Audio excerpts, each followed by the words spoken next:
Hola, ¿qué tal compañeros?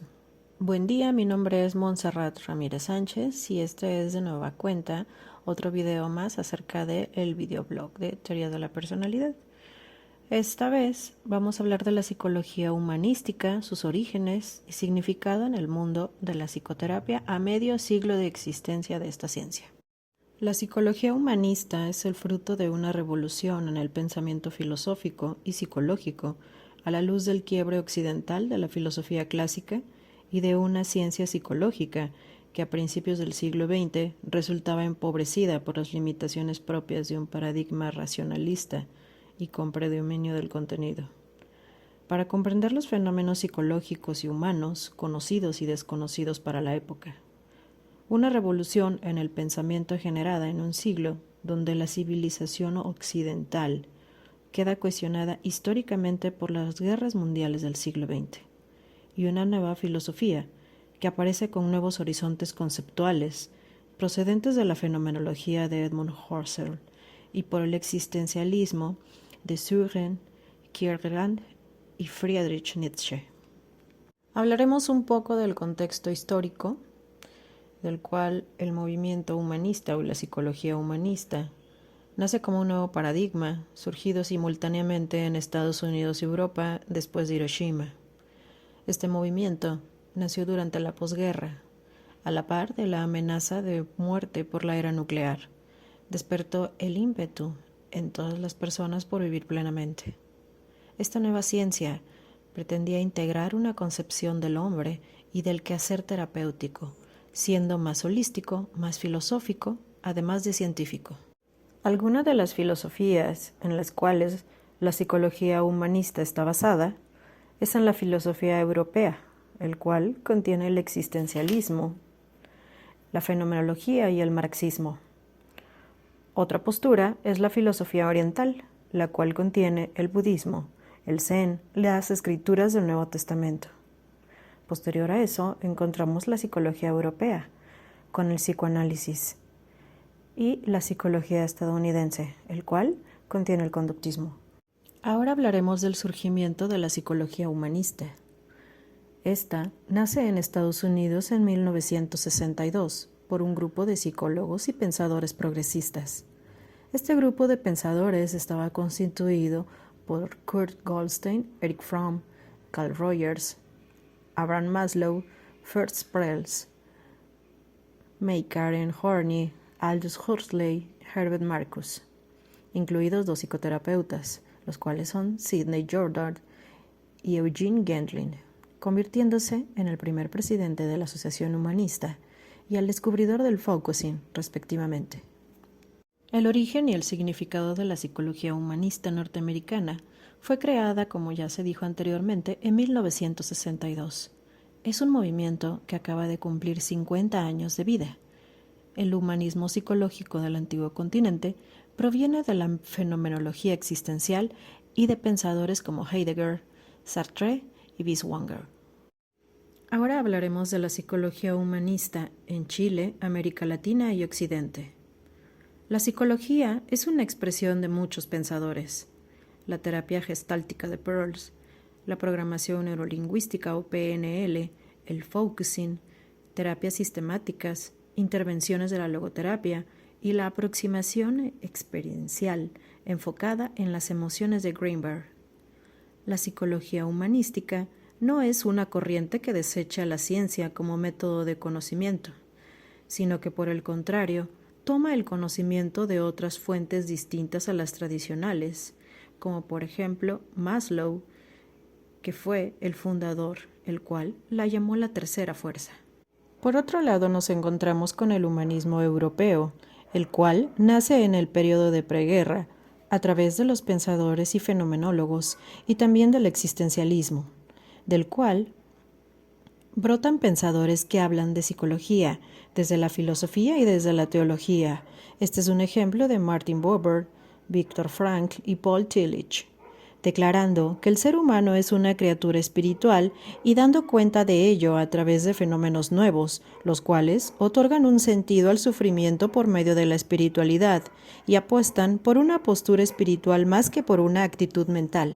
Otro punto importante a tocar es la visión holística del hombre. Esta tenía la pretensión de concebir una disciplina que estudiara al hombre como un ser total, es decir, que la dimensión mental estuviese integrada a la conducta, así como a la espiritual. Era concebir al hombre como una sola unidad con su ambiente, es decir, seres biológicos y espirituales a la vez. El objeto de estudio de la psicología humanista es la personalidad holística, libre y total, sin reduccionismos ni fragmentaciones. Esta, a su vez, pretendía investigar lo urgente para la humanidad.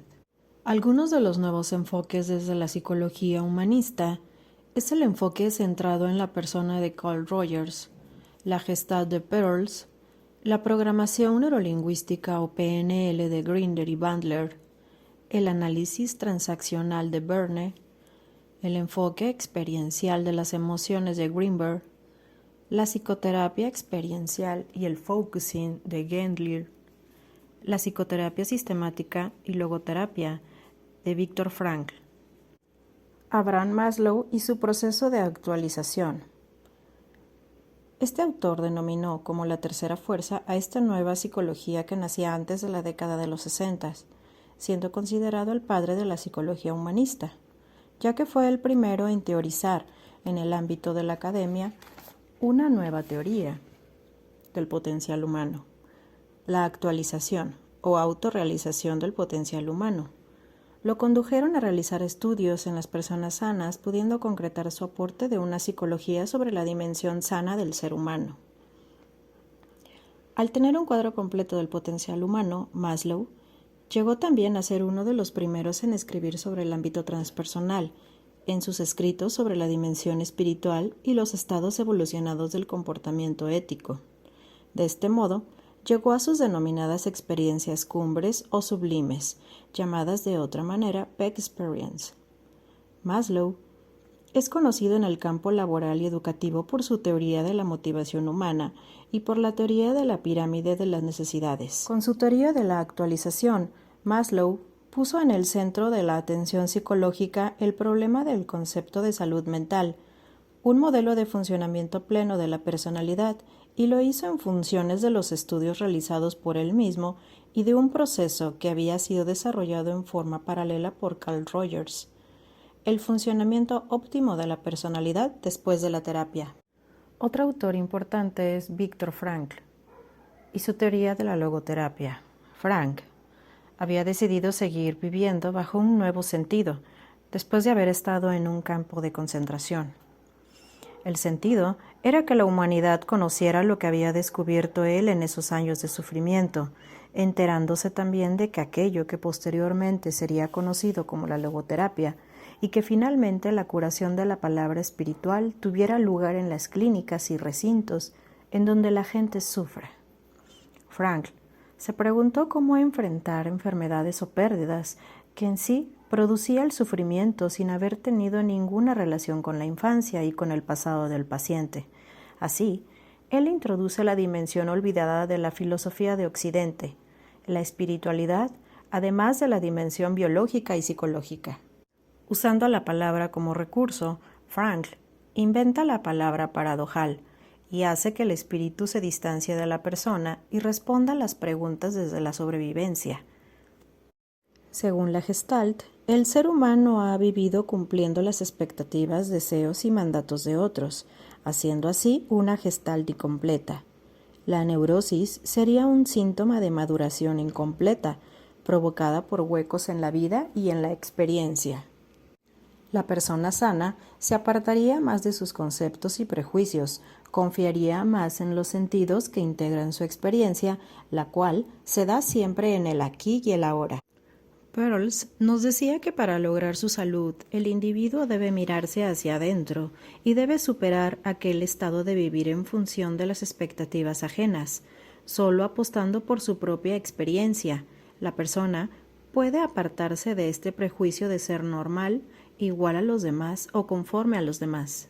Todas las religiones le parecían a Perls crudezas inventadas por los hombres, y estos debían tomar la responsabilidad de su existencia por su propia cuenta. La cualidad más importante de la Gestalt es su dinámica, la necesidad intrínseca e imperiosa que la Gestalt tiene de cerrarse y completarse, algo inherente a la naturaleza. La Gestalt propone centrarse en el aquí y el ahora, vocablos acuñados por Peirce para referirse al presente que fluye en el cambio permanente de aquel lejano filósofo griego, Heráclito. La Gestalt es la completación natural a que todo individuo debe aspirar, ya que en la naturaleza todo funciona como una Gestalt permanente. Utilizando los principios de la gramática generativa de Chomsky, realizaron un abordaje en la reformulación de patrones lingüísticos y emocionales, y aplicaron estos principios al cambio de modelos conductuales producidos en la profundidad emocional, llegando así a descubrir principios de anclaje, remodelaje de modelos y el repartering neurohipnótico. Lo que de hecho hicieron los autores Bandler y Grinder fue una intervención de un metamodelo de comunicación.